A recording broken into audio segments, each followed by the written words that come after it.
Hello friends, welcome to Lakshmi logic. இன்றைக்கி நான் என்ன உங்கள்கிட்ட பேச போகிறேன்னா, வாடகை வீட்டில் தான் நான் ஒரு 10 இயர்ஸாக இருந்தேன். ஹவுஸ் ஓனருக்கு கொடுக்க வேண்டிய வாடகையை நான் எப்படி சேமிப்பாக மாற்றினேன்னு தான் இந்த வீடியோவில் உங்கள்கிட்ட நான் ஷேர் பண்ண போனேன். என்னோடய ஐடியா உங்களுக்கு பிடிச்சிருந்ததுன்னா நீங்களும் இந்த மாதிரி ட்ரை பண்ணி பார்க்கலாம். ஸோ இது நியூவாக மேரிடான கப்புள்ஸுக்கெல்லாம் ரொம்ப யூஸ்ஃபுல்லாக இருக்கும்னு நான் நினைக்கிறேன். சரி, வீடியோ ஃபுல்லாக பார்த்துட்டு நீங்கள் கமெண்ட் சொல்லுங்கள், ஓகேங்களா? ஃபஸ்ட்டு 2013 தான் எனக்கு மேரேஜ் ஆகிடுச்சு. அப்போ நான் ஒரு ரெண்டல் வீட்டில் இருக்கும்போது அதோடய வாடகை 4200 வாட்டர், இபி எல்லாமே சேர்த்து எனக்கு ஒரு 5000 முடிஞ்சிடும். நெக்ஸ்ட்டு 2014 வேறு வீடு ஷிஃப்ட் ஆனோம். அதை இதை விட கொஞ்சம் பெரிய வீடு. அப்போது வாடகை என்னன்னு பார்த்தீங்கன்னா 5500. அது 3rd ஃப்ளோரில் இருந்தோம், இது கிரவுண்ட் ஃப்ளோருக்கு வந்துட்டோம், ஓகேங்களா? அது பக்கத்துலேயே தான் வீடு. கொஞ்சம் ஷிஃப்ட் ஆனோம். அப்போது ரெண்டல் 5500 ப்ளஸ் இபி எல்லாமே சேர்த்து ஒரு 6000 கிட்ட வந்துடும். 6200 300 அந்த மாதிரி தான் வரும், ஓகேங்களா? நெக்ஸ்ட்டு 2015 தான் ஐயோ மாதம் இந்த மாதிரி 6000 6500 வாடகை போகுதே சம்பாதிக்கிற காசில் அப்படின்னு ரொம்ப ஃபீல் பண்ணி ஏதாவது சேவ் பண்ணணும் அப்படின்னு யோசிச்சு தான் சரி ஓகே லீஸுக்கு வீடு பார்க்கலாம் அப்படின்னு யோசித்தோம். இதுக்கு முன்னாடி ஒரு 6500 ஒரு வாடகை, நாங்கள் மாதம் ஒரு 5000 சீட்டு போட்டுட்டு இருந்தோம். 1 lakh சீட்டு 2013 என் ஹஸ்பண்ட் போட்டிருந்தார். ஒரு சங்கத்தில் தான் சேர்ந்து போட்டிருந்தார். ஸோ அந்த சீட்டில் 1 lakh சீட்டு எப்போவுமே முன்னாடிலாம் நாங்கள் எடுக்க மாட்டோம். அவர் எடுத்தது இல்லையா, லாஸ்ட்டாக தான் எடுப்பார். ஸோ இப்போ 2015 அந்த சீட்டை எடுத்துட்டார். அதுலேருந்தே எங்களுக்கு ஒரு 1 lakh கிடச்சிது. நெக்ஸ்ட்டு என்ன பண்ணோம், அந்த சீட் அமௌண்ட்டோட என்னோடய ஜுவல்ஸ், எனக்கு மேரேஜுக்கு போட்டிருந்தாங்களா ஜுவல்ஸு, அவர்கிட்ட இருந்த கொஞ்சம் ஜுவல்ஸ் எல்லாத்தையுமே எடுத்துகிட்டு போயிட்டு கனரா பேங்க்கில் தான் நான் அடகு வச்சுட்டு அப்போலாம் இன்ட்ரெஸ்ட் பார்த்திங்கன்னா 4% மட்டும்தான் இயர்லி. அடகு வச்சுட்டு அந்த அமௌண்ட்டும் இந்த லீஸ் இந்த 1 lakh இருந்தது, அதுக்கப்புறம் பேங்க்கில் கொஞ்சம் சேவிங்ஸ் இருந்தது, ஒரு 30,000 40 அந்த மாதிரி இருந்தது. மொத்தமாக சேர்த்து ஒரு லீஸுக்கு ஒரு 3 lakhs இருக்கிற ஒரு வீட்டுக்கு நாங்கள் ஃபஸ்ட்டு எடுத்தோடனே போயிட்டோம். அந்த 3 lakhs வீட்டில் ஒரு 1.5 years இருந்திருப்போம். அப்போது என்ன பண்ணிட்டாங்க, பக்கத்துலேயே ஒரு வீடை கட்டி ரொம்ப நெருக்கி கட்ட ஆரம்பித்து எங்கள் ஜன்னலெல்லாம் க்ளோஸ் பண்ணிட்டாங்க. ஸோ வீடு ரொம்ப இருட்டான மாதிரி ஆகிடுச்சு. சரி ஓகே, இந்த வீட்டில் இதுக்கு மேலே இருக்க முடியாது அப்படின்னு ஒரு ஃபீல் பண்ணோன்னா அவங்கக்கிட்ட சொல்லிட்டோம். அக்ரிமெண்ட் ஆனால் 2 years தான் போட்டிருந்தாங்க. இல்லை பக்கத்தில் வீடு கட்டினா எங்களுக்கு காற்று இல்லை அப்படின்னு. அப்போ தான் என்னோடய ஃபஸ்ட் பேபி பிறந்திருந்தான். ஸோ குழந்தைக்கு காற்றெல்லாம் வேணும் அப்படின்னு சொல்லிவிட்டு ஒரு ரீசன் சொல்லிவிட்டு அங்கேருந்து கிளம்பிட்டோம். நெக்ஸ்ட்டு ஒரு வீடு தான், அது ஒரு 600 square feet தான். அப்போது 2016 அந்த வீட்டுக்கு போயிட்டோம்.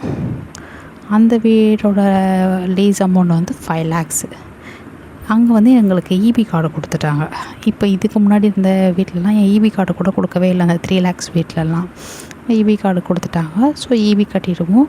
மோட்டர் ஹவுஸ் ஓனர் வேறு ஒரு இடத்துல இருந்தாங்க. 3 வீடு லீஸுக்கு விட்டுட்டு இருந்தாங்க. 2 வீடு லீஸுக்கு, ஒரு வீடு மட்டும் ரெண்ட் அப்படி விட்டுட்டு இருந்தாங்க. 3 பேரும் மோட்டரை காசு மட்டும் வாங்கிப்பாங்க. காலையில் எழுந்தோன்னா மோட்ரு போட்டுக்கணும், அந்த மாதிரி இருந்தது. ஸோ அப்போவும் அந்த காசு அப்போ 2016 வேறு என் ஹஸ்பண்டுக்கு வேலையில் ரொம்ப ப்ராப்ளம், சேலரிலாம் ரொம்ப ரொம்ப தள்ளி கொடுத்துட்டே இருந்தாங்க.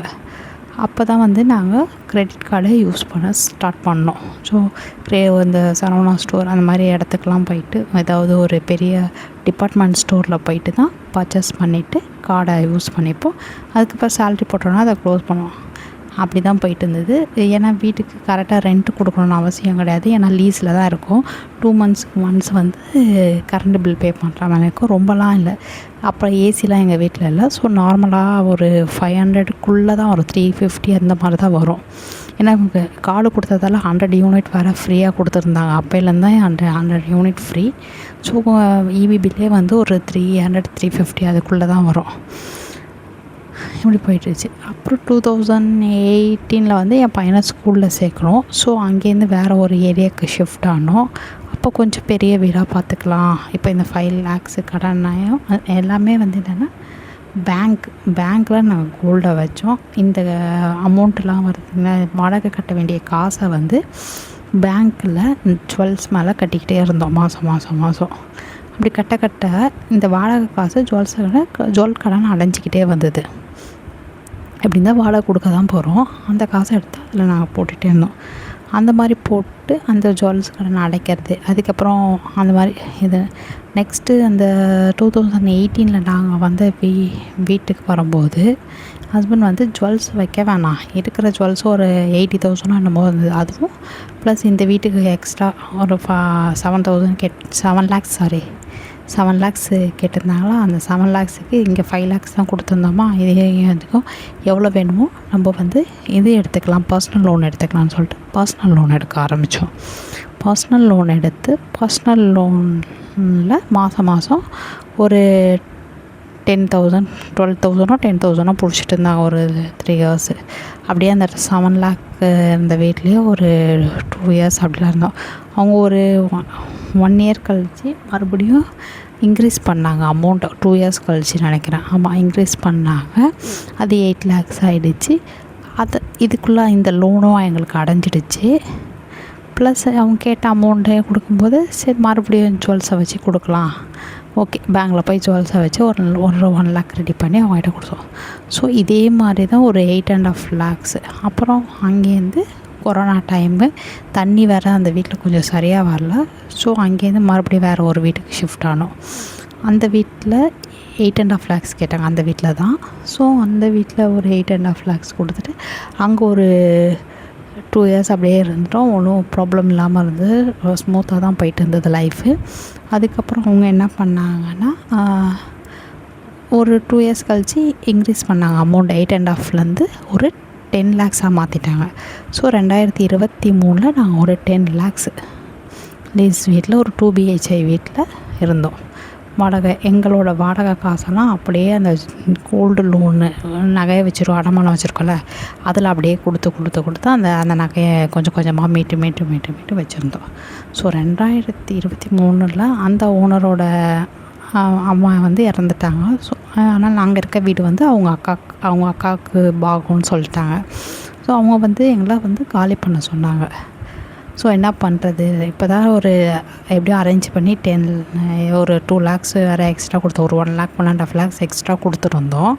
இப்போ இந்த டைமில் இப்படி சொல்லிட்டாங்களே என்ன பண்ணுறது அப்படின்னு சரி ஓகே, இந்த இவ்வளோ பெரிய அமௌண்ட்டை இனிமேட்டு யாரையும் நம்பி கொடுக்க முடியாது. ஏன்னா நிறைய நியூஸ்லாம் கேள்விப்பட்டிருப்போம்ல, அதனால் என்ன பண்ணலாம் அப்படின்னு சொல்லிட்டு ஒரு வீடை வாங்கிடலாம், எப்படியாவது லோனை போட்டு எதாவது பண்ணி வாங்கலாம் அப்படின்னு சொல்லிட்டு ஃபஸ்ட்டு ப்ராசஸ் அதுதான். அவங்க சொன்னதுலேருந்து அவங்க எங்களுக்கு ஒரு 6 months டைம் கொடுத்தாங்க. அந்த 6 monthsக்குள்ளேயே நாங்கள் ஒரு வீடை பார்த்துட்டு நியூவாக பர்ச்சேஸ் பண்ணிட்டோம். ஸோ இப்படி தான் எங்கள் ஜர்னி வந்து ஸ்டார்ட் ஆச்சு. நாங்கள் வாடகையெல்லாம் வந்து ஹவுஸ் ஓனர் எடுத்துக்கிற மாதிரி வீடு இல்லை, மாதிரி லீஸுக்கு போய் கொஞ்சம் கொஞ்சமாக வேறு வீடு மாறி சேஃபாக இருந்து அதில் கொஞ்சம் நிறைய ஸ்ட்ரகிள் இருந்தது தான், இல்லைன்னு சொல்லலை. ஆனாலுமே எப்படியோ இப்போ ஃபைனலாக ஒரு 2024 ஒரு வீடு வாங்கிட்டோம். இதுக்கான பேலன்ஸ் அமௌண்ட் எப்படி ரெடி பண்ணணுன்றதை உங்களுக்கு நெக்ஸ்ட்டு வீடியோவில் நான் சொல்கிறேன். Thank you friends.